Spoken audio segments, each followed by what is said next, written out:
রজতের মৃত্যুর জন্য দায়ীকে প্রমাণ সমেত খুঁজে বার করল পারুল। সম্পূর্ণ জানতে ভিডিওটিতে একটি লাইক করে দেখতে থাকো। গল্পের শুরুতেই দেখা যায় যে পারুল মরিয়া হয়ে গেছে সমস্ত সত্যিটা খুঁজে বার করার জন্য। বিশেষ করে সংযুক্তা যেই অপরাধগুলো করেছে সেগুলো সবটাই সামনে আনতে চাইছে পারুল। এরপর পিসিমণিকে আর অনিরুদ্ধকে পাঠিয়ে দিয়েছে রজতের বাড়িতে।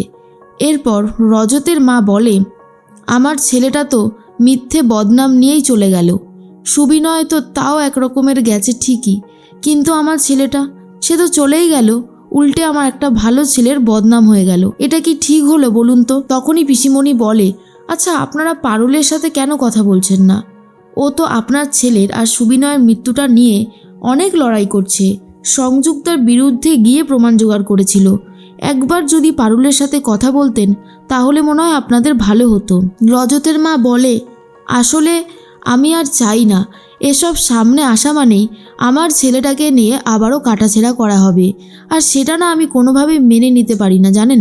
কারণ আমি আমার ছেলেকে খুব ভালোবাসতাম।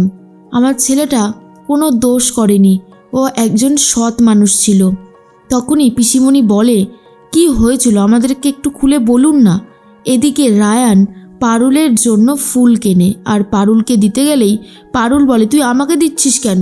তোর ভালোবাসার মানুষকে দে, আমাকে দিয়ে আর কী বা হবে বলতো?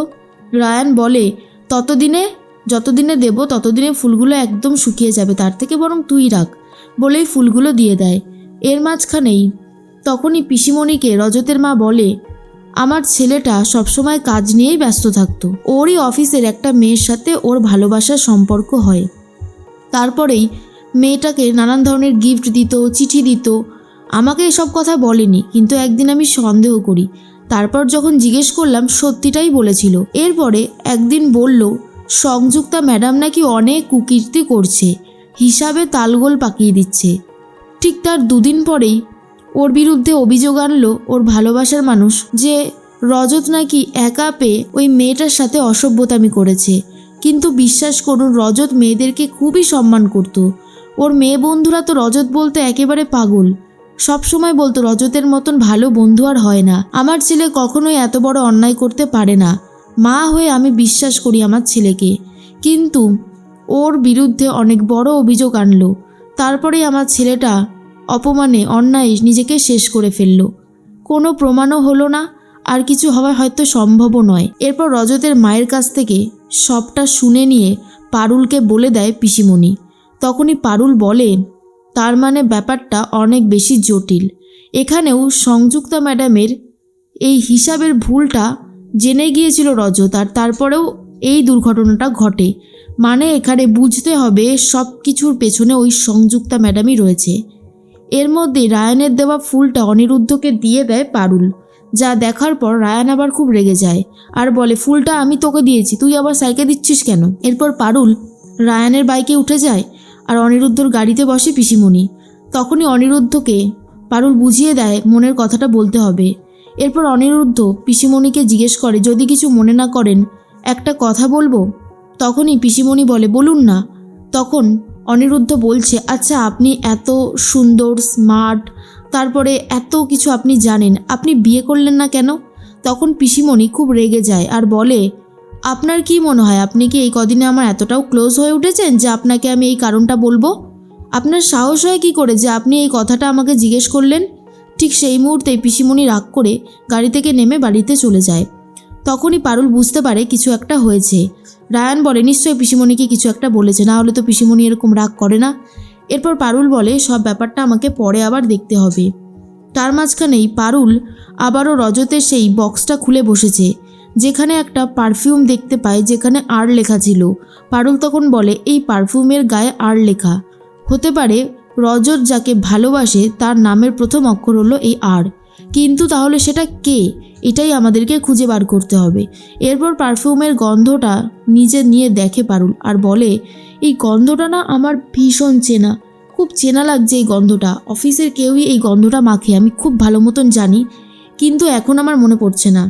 এর মধ্যে অনিরুদ্ধ বলে, পারুল আমি তোমাকে কয়েকটা কথা বলতে চাই, রায়ান তুমি একটু বাইরে যাবে?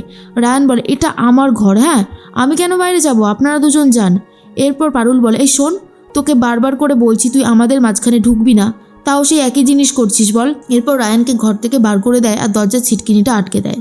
তখন অনিরুদ্ধ বলে, জানো তো পারুল, তোমার পিসিমণি না খুব রেগে গেছে আমার প্রতি, কারণ আমি তাকে একটা প্রশ্ন করেছিলাম সে বিয়ে করেনি কেন। পারুল বলে, বুঝতে পেরেছি, পিসিমণির একটা অন্য জায়গায় আঘাত লেগেছে হয়তো, কিন্তু আপনি চিন্তা করবেন না। দেখুন, এতদিন তো ব্যাপারটা আপনি সামলেছেন, আর কয়েকটা দিন সামলে নিন, তারপরেও যদি কাজ না হয় দেন আমি ঢুকবো, কিন্তু এখন আপনাকে এই ব্যাপারটা সামলাতে হবে, বুঝতে পেরেছেন তো। তখন অনিরুদ্ধ বলে, চেষ্টা করব, কিন্তু আমার না একদমই ভালো লাগছে না, মনটা খুবই খারাপ হয়ে গেছে। পারুল বলে, চিন্তা করবেন না, আমরা তো আছি, আমরা সবটা সামলে দেব। রায়ান দরজায় কান লাগিয়ে শোনার চেষ্টা করে কি কথা বলছে পারুল আর অনিরুদ্ধ স্যার। এরপরই দরজা খুলতেই পারুলকে রায়ান বলে, এই তুই কি কথা বললি ঠিক করে বল তো। পারুল বলে, কি কথা বলেছি সেটা তোকে কেন বলতে যাব, তুই আমাদের মাঝখানে একদম ঢুকবি না, বুঝেছিস। এরপর অনিরুদ্ধ বলে, আমি তোমাকে তাহলে মেসেজ করে নেব। আর এটা শোনার পর রায়ান তো আরোই রেগে যায়, বলে, এই বুড়োটা কোনোভাবেই পারুলের পেছন ছাড়ছে না, না না, এটা তো বেশি দিন চলতে দেওয়া যাবে না, তাহলে তো পারুল আমার হাতছাড়া হয়ে যাবে, এটা আমি কি করে মেনে নেব। এরপর অনিরুদ্ধর কথাটাই ভাবছিল পারুল, যেভাবেই হোক স্যার আর পিসিমণির সম্পর্কটাকে জুড়িয়ে দিতেই হবে। পিসিমণিরও তো একজন লাইফ পার্টনার চাই, আর স্যারের মতন ভালো মানুষ পিসিমণি আর পাবে না। এর মাঝখানেই রাত হতেই রায়ান চুপি চুপি পারুলের ঘরে চলে যায় আর ঠিক করে পারুলের ফোনটা দেখবে। এরপরেই রায়ান পারুলের ফোনটা নিয়ে নেয় আর আস্তে আস্তে দেখার চেষ্টা করে, আর মেসেজও করেছে অনিরুদ্ধ জেগে আছো নাকি। তখন রায়ানকে দেখে পারুল বলে, এই তুই এত রাতে আমার ঘরে কি করছিস, আর আমার ফোনটাই বা নিয়েছিস কেন। রায়ান তখন বলে, তুই কেন এই রাতের বেলায় এই অনিরুদ্ধ স্যারের সাথে কথা বলবি, এটা আমি কিছুতেই মেনে নেব না, বুঝতে পেরেছিস, কিছুতেই না। একটা কথা জেনে রাখবি পারুল, স্যার কিন্তু তোকে তুলতে চাইছে। তখন পারুল বলে, তুইও তো একজনকে ভালোবাসিস, তাহলে সমস্যাটা কোথায়। আমি যখন তোর বিরুদ্ধে জানতে চাইতাম তোর গার্লফ্রেন্ডকে, তখন কি আমাকে বলতিস, উল্টে ইচ্ছে করে এই সমস্ত কাজবাজ করতিস। যাই হোক, আমি তো বলেছি আমি আর ওই রাস্তায় হাঁটছি না, কিন্তু তুই আমার লাইফে এরকমভাবে এসে নাক গলাতে পারিস না। এর মধ্যে দেখা যায় রায়ান আর কিছু বলতে পারে না। পারুল চলে যায় অফিসে, আর সেখানে গিয়ে সেই পারফিউমের গন্ধটাই চিনে ফেলে, সেটা মেখেছে রশ্মিকা।